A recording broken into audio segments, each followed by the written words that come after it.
Hi, I'm Mark Allen from Project Profile. Welcome to the Project Profile podcast. This is a podcast where we share insights into the property marketing industry across Australia. And the way that we're doing that is we're interviewing industry leaders, whether they're property developers or property marketing specialists or other people in the industry. We want to talk to them and we're going to learn all of the unique challenges that it takes to bring a project to market in these market conditions. And we're going to share those valuable insights with you.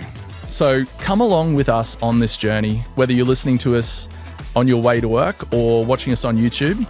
We've got a really great episode for you today, so let's get into it.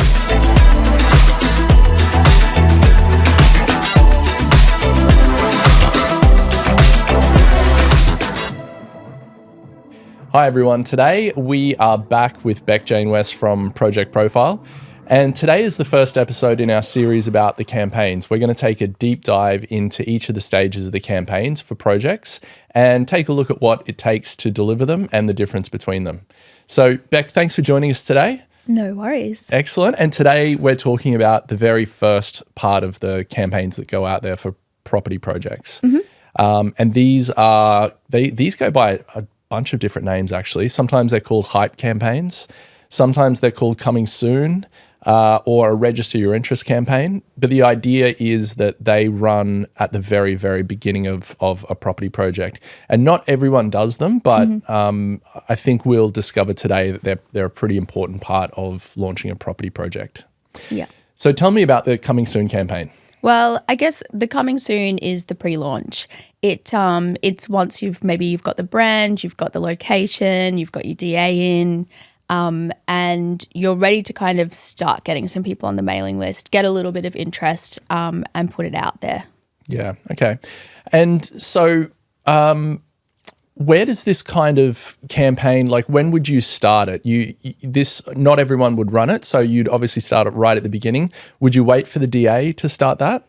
Generally, no. I mean, I think once you've got the DA in and you definitely need to start with at least the name or the brand. So once you've got the name, the brand, you've got the site, and your DA's in, and that's a good time to kind of start it. I think the one thing that is important about the hype is that, it's a big turnaround time to sell a property anyway. So most people aren't going to see that first ad and then buy the property the next week. So the sooner you get in front of your audience and start telling the story, the location, the sooner that they're going to be on that emailing list and you can start nurturing them and telling them more of the story as you go.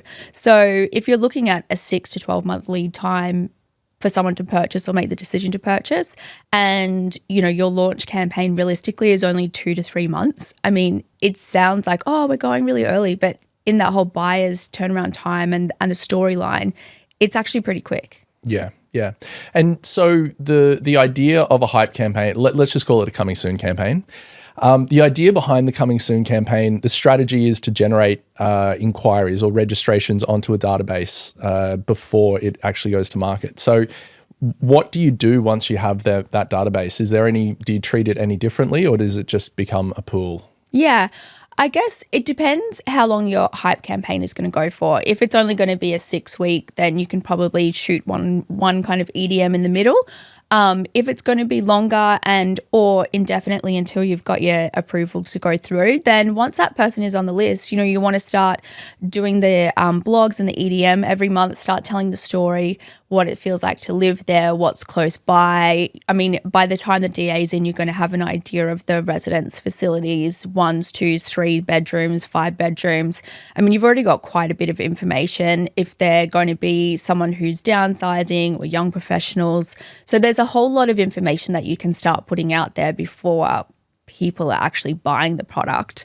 So once someone's on the list, then you really want to be keeping them warm the whole time anyway. So I'd still recommend doing monthly blogs and EDMs to that audience. And then once you have a set launch date or you've got the sales office ready, then you can start putting something together a bit more event-based, like doing a VIP sales office launch. And obviously those people that have jumped on early are going to be the first to be invited to this. So that's the whole idea behind it. We're creating a database of people who we want to then reward for registering early. So they would get early access to those sort of things that you're talking about, early access to the facilities and any sort of events and things like that. Yeah, and I mean, one thing that always happens when a project comes on board, I mean, there's a variation of buyers, but generally the 1 and 2 bedrooms kind of usually go first. So you're getting early access to the floor plans, the pricing, your first in, best dressed kind of thing. And generally especially in a market at the moment where the property market turns around so quickly and people have to kind of make decisions a little bit faster. And even the fact when you're buying off the plan, you really only need that 10% deposit. And, you can change your apartment in between, change a few contracts around. So really people Don't tell the sales team that. But people jump on to signing those EOIs pretty quickly because they know that they've also got time to organise their finance. Yeah, they want to secure it up front. Yeah, so these people that are on the list, they're going to be people who are probably price sensitive, who probably know that they have to act quickly. So you're going to probably get a few EOIs in that first kind of section from the sales launch. So ideally we want to reward those people by pick the ideal apartment, pick your facings, your views, where you want to be. And that's a pretty compelling reason for people to jump on board that list. So starting a campaign this early comes with a lot of challenges. Can you talk through creating a coming soon campaign and what are some of the challenges that you face when you have to bring that to market? Yeah, well, generally every coming soon campaign starts with nothing.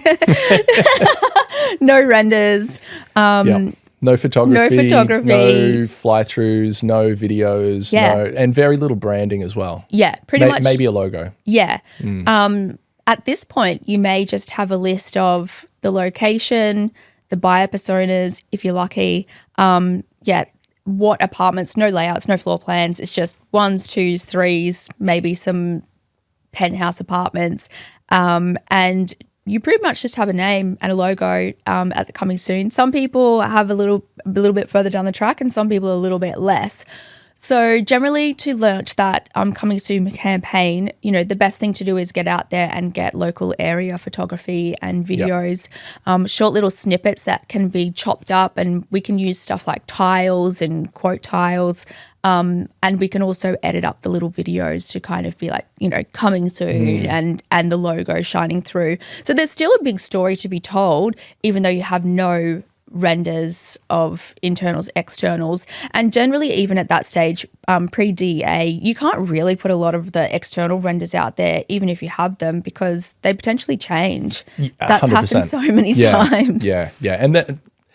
And depending on how you're lodging your DA, they're not really buyer-facing renders either. They're more sort of architectural renders and whatnot. So what sort of – so paint me a picture. You did kind of paint a picture there, but paint me a bit more of a clearer picture of what a coming soon campaign could potentially look like. Yeah. So, for instance, if we're running something, we're going to start launching the social content channels, and we're going to also start doing a few PPC ads. So, for instance, if we just had the logo, we've generally got an idea of colours or a colour palette, or we would create just a digital-centric colour palette that would complement the logo. So from here, we're going to start doing PPC ads. So we might do a couple of quote tiles. So basically just flat colors. If we've got the font or not, we can use something like a little bit generic for the font and have the logos in there. And so we're going to do a few tiles. It's like coming soon, the location, a series of those. So we can start to go out there and test location versus lifestyle, use a few inspirational quotes, for a little tile series. We can just go straight out with the logo as well, with different coloured backgrounds on them, and test, what people are preferring.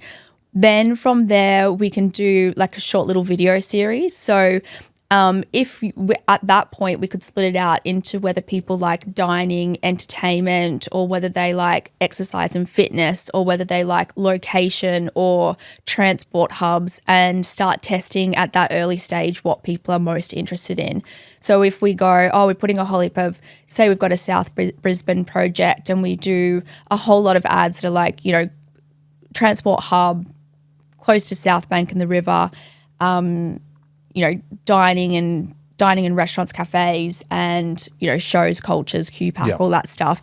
So we're putting those ads out, and then we're testing already at that point, hey, people are quite interested in the lifestyle. So we're already starting to move that messaging and know our target audience and what they are looking for before we're ready to launch as well. So that's another benefit. Yep.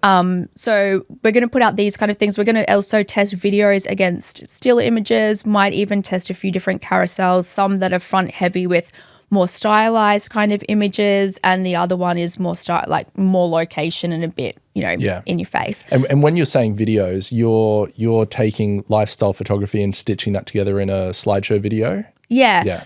Or if we have little short videos of, say, let's talk about South Brisbane because that's the easy one. So we've got a few snippets of the city cat going along the river. We've got a few snippets of people running along the river. The riverway there. Then we've got a few shots of, Fish Lane, a couple of shots of QPAC, maybe a bit of Queensland Ballet. And you weave that together. Yeah, so we can either weave that all together to tell the whole story, or one element or one element at a time. Yeah. Work. Yeah. The different benefits.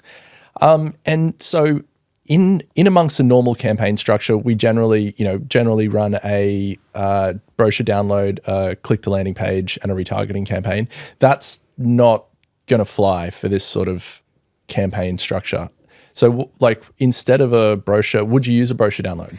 Well, we don't have a brochure download at this stage. Let's assume we've got nothing. Worst case scenario, you don't have it. Yeah, we've got a logo and we've got a couple of local shots. Yeah. And even for the local shots too, if you don't have a photographer that you can go out, there's plenty of stuff on Shutterstock as well to tell the story. Yeah. I should mention that you don't have to go do a full photography suite. And I guess also just jumping in here too, you can create, you can use other local businesses' content 100%. to tag them in it and weave together like a day in the life as well. Yeah. If you're really we probably should have spoken about that before, but if you're really scrapped for content, look at whatever all the other businesses have got, get a nice collection of Shutterstock photos that are similar people, similar colors, fit the bill.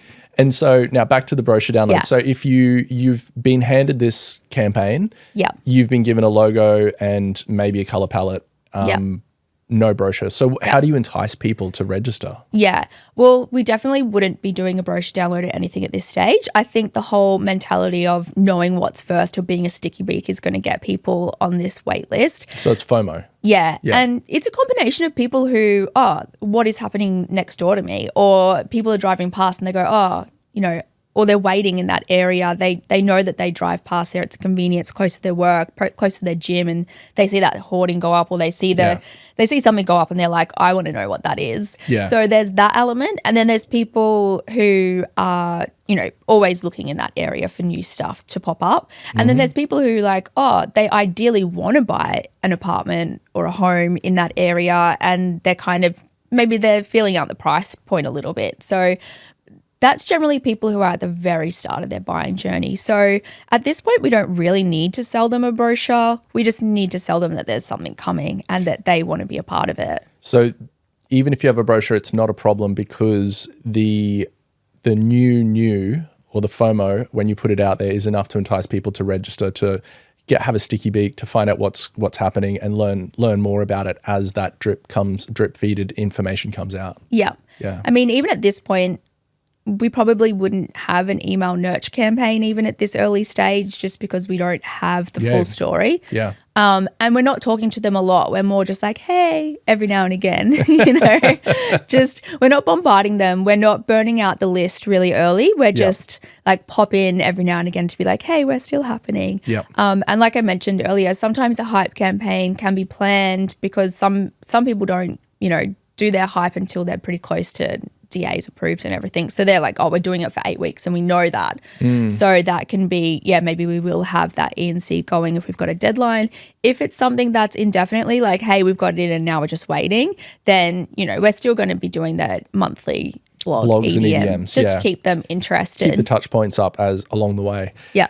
And so I can imagine, if you look at if you're a developer and you're considering whether to do a hype campaign or not, one thing to consider is the evoked set. I would imagine that, if there are buyers in the market and they know, look, there's the following resi towers that I'm considering in the following areas, and yours is comparable and should be in there, but you're not launching for another 3 months. So a hype campaign or a coming soon or a register your interest campaign actually puts that project in the grouping of a consideration group or an evoked set for a buyer when they're considering that. 100%. Yeah. And so what's the biggest difference you would say between when you move from a coming soon campaign into a now selling campaign? What's the biggest creative and messaging difference there that you would see, that you'd introduce information for? Yeah, well, I guess by the time you're now selling, at this point, you've got a sales office, you've got people that can talk to them, you've got a space for buyers to go to. It's a tangible thing now. Yeah. So it's, that's more like book your appointment, do some VR tours. At the start, we're kind of just, hey, we're coming. So, so. It's just a teaser. Yeah, it's just a teaser campaign. Give us your details, find out more. Yeah. And exactly like what you said, it's putting that project in the market when people are at that comparison stage early. And anyone who's buying or sold a property knows that timelines change and sometimes finance is fickle. Like so many things ebb and flow. And what seems like, we're going to do a 3-month hype campaign, for buyers who are like trying to get finance, that takes 6 weeks, or, they've got to get their contracts done by the EOI deadline. Someone else has bought that apartment that they want. There's so much stuff that changes for like 3 to 6 months when you're buying or particularly selling. You might think, we love this like place that's in the market now, but this hype campaign project, it looks good, we're interested in it, but now they haven't sold their house fast enough or their apartment fast enough, and all of a sudden you're already so educated on this point that, it's an easy swap over for you in your mind. Yep. But the biggest difference from doing that hype campaign to now selling is the messaging is we want action now. We want them to come in, we want them to sign an EOI. We're less educating and more, here's the facts, here's the prices, here's the floor plans. Yeah, so you're right, less educating about what the project is, more factual, there's more information, you're talking about specific price points and things like that. So you can progress into that from the coming soon. Yeah, and I think definitely a space if you're kind of thinking, what do we invest in if we're doing a hype campaign, especially if you've got just a one person in the marketing kind of space or, you're kind of low, then I definitely think obviously going to an agency, someone that has design experience where you can get nice extension, a digital extension of just that one logo you've got. The last thing you want to do is kind of not put enough effort into that. You might think, we've got all these beautiful renders coming, but if you're going to go out there with a hype campaign, make sure that it is branded and it's beautiful and it tells the story of the quality that is coming, because if you kind of skip that part of it, then you've just lost your opportunity to kind of red carpet yourself, So I definitely, it's definitely a good investment to do the hype campaign. Like I said, you're already putting people into your audiences. You're already learning about what they're interested in. Think of that investment into doing some nice branded proper templates for your PPC, getting a design studio in to kind of make that all look nice, tell a beautiful story. And then, you're already 3 months ahead of yourself when you're launching. And that's when you're like, okay, we need to start selling. So think of it in that kind of context. And so when you said PPC, so I just wanted to pick up on that. When you're creating these campaigns and we're pushing people to a landing page, obviously a coming soon landing page is vastly different to a now selling landing page. So is it acceptable to have almost an online billboard that's just the name and a text and a register box? Yeah, 100%. And I think when they know it's a coming soon, they're not going to expect to go there and then there's all of these beautiful renders and information. So I think it's fine. You can just be a basic bitch with that and just have like colors. Name, information, and a form. Yeah. If you've got a couple of local area shots, do like a nice little strip gallery. But at this point, and we're big believers at Project Profile on you never send paid traffic to the website. However, in this case, the website could potentially be almost a coming soon site because it would have no information anyway. So in that case, potentially we could get away with pushing traffic to the website, but your conversion percentage would fall as a result. And most people at this point, most developers at this point, they've got the logo. They don't have that website done yet because they're waiting for renders. Yeah. And that's the other good thing about doing the hype campaign is, you know, if your hoarding's up or, you know, people, word is on the street or they've seen it in online that you've put your DA in, like people know before you think they do anyway. Yeah. So it's giving people a landing pad and a space to go to so that you behind the scenes can be scrambling to get all these renders and websites. Like it gives you a nice, polished, professional front to the consumer whilst all of the marketing people behind the scenes are like, oh my gosh, renders don't come back perfect. They need changes. 100%. And they're trying to put all the messaging, the voice, the tone, scrambling to get all of this stuff done for launch. It gives you a bit of breathing space where consumers can go, buyers can go, and they're like, okay, I feel like I've put my name down. I'm in the front running for this information. The last thing you want is a buyer that goes nowhere, someone that's interested. They don't put their details in. The social is so quick. There's so once like once Facebook knows that you're buying, you've got 100 apartments being served to you. Exactly. You lose that opportunity. So first mover opportunity, as soon as you can get into market with a presence, do it. Do it, generate interest, generate engagement, generate the database and start communicating to them, even if it is only on minor touch points. 100%. Okay, so let's recap. Start a coming soon campaign when you can. Use landing pages, variety of ads, use lifestyle photography to create videos if you need to, or carousels. Generate the database and then communicate with them in an ongoing manner until you get to the point where you are ready to launch your now selling. But make sure that you reward the people that registered early to get that information. So give them access to that earlier than everyone else and let them know that they're getting access to 100%. It earlier. You know, if you communicate to them that, hey, because you registered early, you're getting this 24 hours before everyone else, you know, even that is great. You don't want to go out there saying, hey, we're opening a sales office, or I've subscribed like to find out more, and then I'm also following the social, and then I randomly just like, where the sales office is open. I'm like, what? I thought I was special. I thought we had a relationship there. And that's what you're doing. You're building trust and a relationship. So rewarding them for their trust in you. So you want that, SMS or email to go out to say our sales office is opening on the 10th, but we're having a VIP night. And of course, wine and cheese night. Bring a plus one. Yeah, bring a plus one. Yeah, bring a friend. Bring as many people as you can. But yeah, that's the idea. Yeah, and the old trick about inviting people to those events is, you know, the salesperson reaches out and says, "Oh, I've got one last ticket and I thought of you." Ooh, and you go, like, "Oh, scarcity," and it's personal. I'll definitely RSVP for that. Okay, well, thanks very much, Beck. That's been really insightful. And I think that's a really good blueprint for the coming soon campaign. And the next episode in our series, we'll be talking about the now selling and all of the elements that go into that now selling campaign, and the contrast and difference and how we set up the campaigns and the creative messaging in that. Sounds good.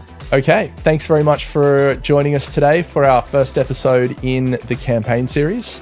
That's Beck Jane West from Project Profile, who's been very kind to run us through that. Thank you very much for joining us. And if you're watching us on YouTube, please hit the subscribe button. And if you're listening to us on the podcast app of your choice, make sure you leave us a review because it really helps us. Until next time, thanks very much.